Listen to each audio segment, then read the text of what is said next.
My beautiful Pisces, what an important year 2025 is going to be. First of all, of course, one of the biggest news for you specifically, of course, is that, I don't even know which one here is more important. Probably Saturn and Neptune leaving your sign and ingressing into Aries. Of course, they will re-ingress in the end of the year back into your sign, but they're almost done with you. And having Saturn and Neptune, these are very big energies, important planets in your sign.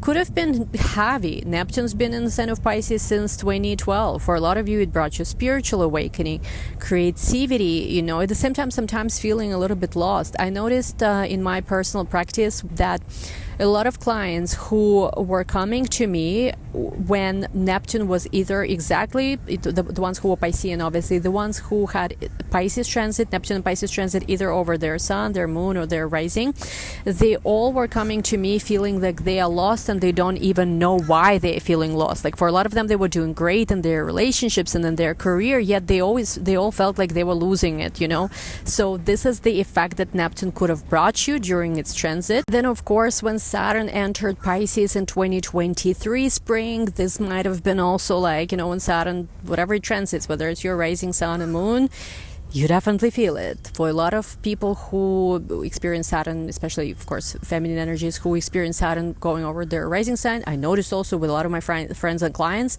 a lot of them had their first baby. Of course, this is a very specific example. It could be other things, changes, feeling like it's been more tough than usual. Saturn can make you work extra hard. But again, the great news is that Saturn and Neptune are both going to be moving away from you, even though, again, this is not permanent. They will re-ingress into Pisces in the end of the year. But I do think that you might start feeling this long-awaited break. Now the focus is going to be more on your talents, finances, money that you make. For a lot of you, you guys will feel lighter. You will feel like even though maybe you don't have still all the answers and you still have a lot of improvements you want to initiate in your life, it's going to feel easier. Now, another important news, of course, for you, yes, is this Saturn and Neptune ingress into your second house. Second house is connected to everything that is resources, finances, money that we make, our own value. And for some of you, you might be going through a change when it comes to these things. Now, again, eclipses were happening on your second and eighth axis, right? For a lot of you, with North Node in Aries and South Node in Libra, you already focused, on the money that you make. Maybe you were pushed to make money in the ways that you were not making money before. North Node in Aries can sometimes bring this more innovative tendencies. And Saturn and Neptune now going into the second house for good for a long time. Saturn is going to be there for 2.5 years or so. Neptune is going to be there for much longer. Specifically, if I'm not mistaken, till 2039 through 30s. If I'm not mistaken, I will have to double check that, but I think still 2039. So it's a long transit regardless. And we didn't have Neptune in Aries since 19th century. So it's a big deal for a lot of you when it comes to your finances, when it comes to your self-worth, your talents. There's definitely going to be a lot to be explored. There is going to be a lot of changes likely. And again, Neptune and Saturn are both these two planets with very different energies. Neptune dissolves borders and boundaries. It makes things confusing, but at the same time, when nothing is clear, everything is possible kind of thing. It's just like what's real, what's not. Saturn is very different from that. Saturn represents quite specifically the rules, the borders, the regulations, the structure. So there's going to be this very, very interesting dance of energies that's going to be happening in that area of your sky. Now, I am giving this recommendation to all of my clients and subscribers. And more specifically, this recommendation does have to do with setting your intentions when North Node, that's completing its journey in Aries right now, is going to be at that 0 degrees, all right? Again, it's not a planet, but mathematically still it is an energy where with North Node in Aries, when we are at that 0 degrees, which is essentially as we are ending the year 2024 and right in the very beginning, right in January of 2025, set those intentions right in the first day of 2025 of what you want this next chapter of your life with this long ingress of both Saturn and Neptune into Aries, into your second house.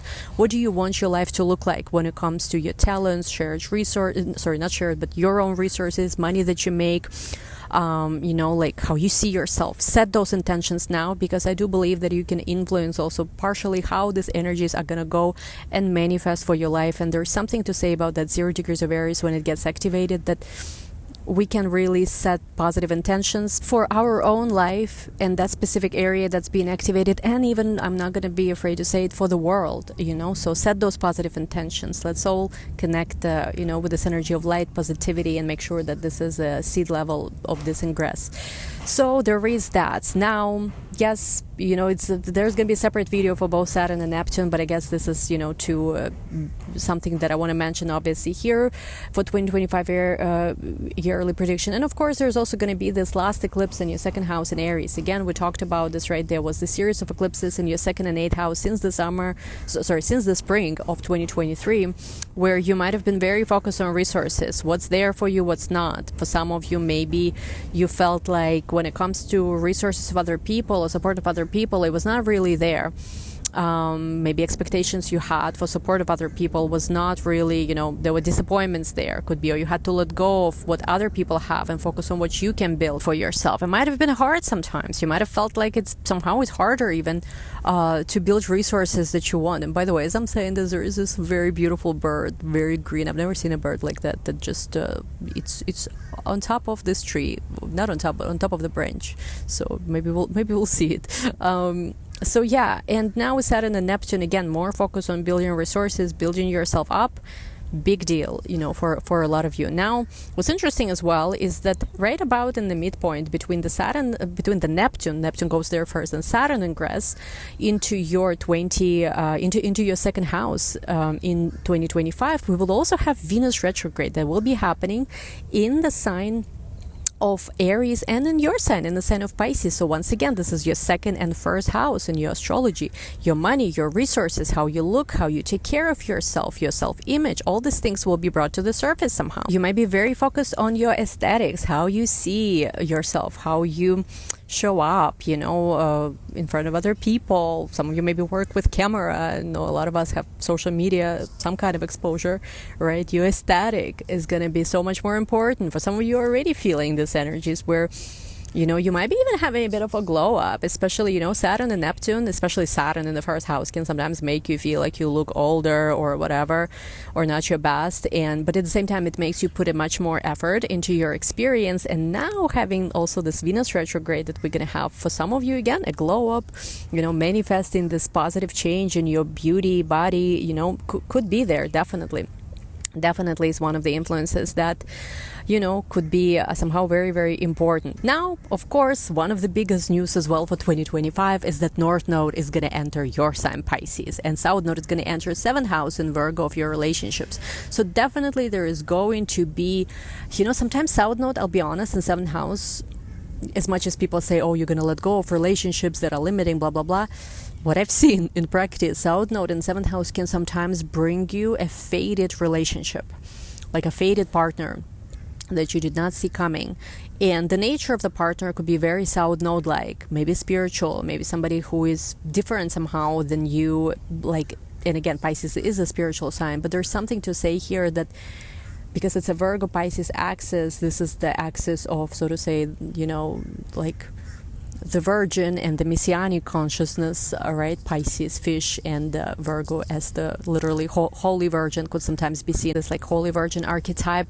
So yes, a person could be spiritual, but in a different way maybe than you, of course. It could be something like that. At the same time, if you are in a relationship that is extremely restrictive and painful, for a lot of you, you're going to be letting that relationship go. It could be, again, these are all very specific things, which of course will depend on your chart, individual placements, aspects to your placements, whether eclipses are going to be activating your specific degrees, which again, I'll make a separate video for that too. But yeah, there is definitely with North Node and Pisces more of like focusing also on who you are, who you're blooming into, and the only relationships that can be a part of this journey right now, of course, are either relationships that are spiritually aligned somehow, part of your soul path, or again, if there is a limiting restrictive influence, chances are you will be letting that go. All right, so we talked about eclipse in the 1st and the 7th. We talked a little bit about Venus retrograde. We talked about Saturn and Neptune in the 2nd, last eclipse in the 2nd. Now let's talk about Of course, one of the important transits this year as well is, and how we start actually the year, is with this Mars retrograde. Mars retrograde and Mars transit through Cancer and Leo is going to be an important part of the first half of 2025. For you, this is activating your 6th and your 5th house. And again, for a lot of you, this is also about creativity, about work, about your job, about day-to-day, about health, about the choices that you make, about your day-to-day environment. For a lot of you, there is even going to be a chance to somehow make a creative hobby, a creative project, your actual job, and like, yes, many choices when it comes to day-to-day, your routines. Also, for some of you, like, there could be a relationship or somebody you start dating and, needing to see how it fits into your routines, because again, we can sometimes make, right, all this lovely, cute little routines, but when you fall in love, I don't know, honestly, if it's possible to stick true to your routines, and like, especially if you have like some kind of specific way of doing things. I don't know if it's always gonna work necessarily. Maybe some of those routines could go away if you do fall in love and start having more fun. But most importantly, it's always, of course, about finding balance. Again, Mars in Cancer is your 5th house. Love, dating, falling in love, creativity. Mars in Leo is in your 6th house. Mars will enter Leo again in April of 2025. It's gonna stay there till June. So for you, it's all about that. Like, I see it more for some reason as you taking something creative, something you feel passionate about, and making it a career path or your job somehow. Like, maybe you make YouTube videos or something, like, or content, and it becomes your job. You actually start monetizing it. Again, it could play out in so many different ways, depending on your sign. Do watch I made a specific Mars retrograde video, for all 12 signs. It's a different video. Make sure you watch that. Maybe it will give you more ideas about that. Also, of course, we have to mention Jupiter, as your ruling planet, is still in the sign of Gemini, right, in your 4th house. So it's been helping you to improve already for about 6 months, everything that has to do with home, family, foundation of your life, and it's still going to be there for the first 5-6 months of the year 2025. It will still give you opportunity to enjoy, to improve those matters. Now Jupiter will be ingressing into another water sign, Cancer, in June of 2025, which for you, of course, is the 5th house. 5th house of love, romance, dating, creativity, creative projects, center stage. So this is amazing news. Again, you see how some of the similar houses or the same houses have been activated just by different transits. So I think it's very interesting, of course, for it's very interesting to see how this is playing out in 2025 for you. We'll of course go back to it when we do the monthlies for the year. But yeah, for a lot of you, you might start feeling that there is more joy, more happiness, especially after feeling like maybe all the joy was been sucked out of you with that Saturn that Pisces have been there since spring 2023. Now there is a feeling, especially with Jupiter sending this positive trine finally to you, entering 5th house of heart space, of inner child, feeling like you're aligned with the universe, like you're the child of the cosmos. Everything is aligned in your favor. You're so loved, you're so happy, you're so blessed. Jupiter is in the 5th house. It's a lot of fun. You definitely, I remember, like, I don't think I appreciated, I'm a Scorpio rising, so I don't think I appreciated as much as I should have when Jupiter was in my 5th house. But in hindsight, right, as they say, like in retrospect, when I look back, I literally didn't have to do anything. Money was just falling on me. Was one of those moments when money was like falling from the sky, quite literally. And I was just, all I was doing was traveling, having fun, just doing a little bit content, but not working too much, not having to take too many clients, because the money was just coming so easily. And let's just say we should have appreciated that more. So, of course, for each person it's different depending on their natal chart and their natal Jupiter placements. For you might be something similar, might be something different. But yeah, do enjoy it, Pisces, whichever way it's playing out for you. Again, it's one of the best chances to have. It's trying to you, and I'm pretty certain you're gonna love it. I think this is it. I mentioned all the most important things. Oh no, there's one thing I didn't mention. So Uranus, of course, was in the sign of Taurus, right, in your 3rd house of communication, social media, expressing yourself. And now Uranus is going to be moving out of Taurus, going into Gemini. This transit is going to begin in July of 2025. So Uranus in the 4th house could bring you maybe a little bit changes in your family status, place of living. Uranus in the fourth house could bring some change, maybe in a relationship with family, maybe some unusual circumstances about your place of living or where you are. Uranus in the fourth house could shake up a little bit the foundation of your life, but at the same time, it doesn't have to be anything bad. It could be just maybe you move, or maybe you start a family. This could, believe it or not, happen with this kind of transit. Again, Jupiter is in your fourth house, still in the first half of 2025. So pay attention to what opportunities are there when it comes to home, property, family, because Uranus could, there could be, I don't want to say it's going to be the same, because obviously the energies are very different. Jupiter and Uranus are very different planets, but there is something to say that like one planet is down in that area of your chart and now another one comes in. So anything is possible. Like, again, these are the things, the specifics that are going to depend on your individual situation, your individual chart. But I think, like Uranus in Gemini is definitely an exciting transit, because it also receives a trine from Pluto that ingressed Aquarius last year. It's like, their opportunities, are endless. I'm even thinking maybe we will reach super intelligence during that Uranus-Pluto trine. Let me know your thoughts in the comments about this. But yeah, anyway, you guys, I hope you have the most amazing, the most beautiful year 2025. Thank you so much for watching my channel, watching this video. Wish you all the best in the year 2025. I love you all so much. Thank you so much. Again, being subscribed of my channel, do subscribe, give this video a big thumbs up if you enjoyed it. Again, personal consultations for the year 2025 as I'm recording this is still available. So hopefully maybe when you're watching this, it's going to be still available. This is going to be, of course, tailor-made to you. And again, if you want to support my channel in any way, whether by joining Patreon or membership, I will greatly appreciate it. Thank you so much. Again, don't forget to subscribe. Don't forget to give this video a big thumbs up. Love you all. Wishing you the best 2025. Happy New Year. We'll talk soon. Bye.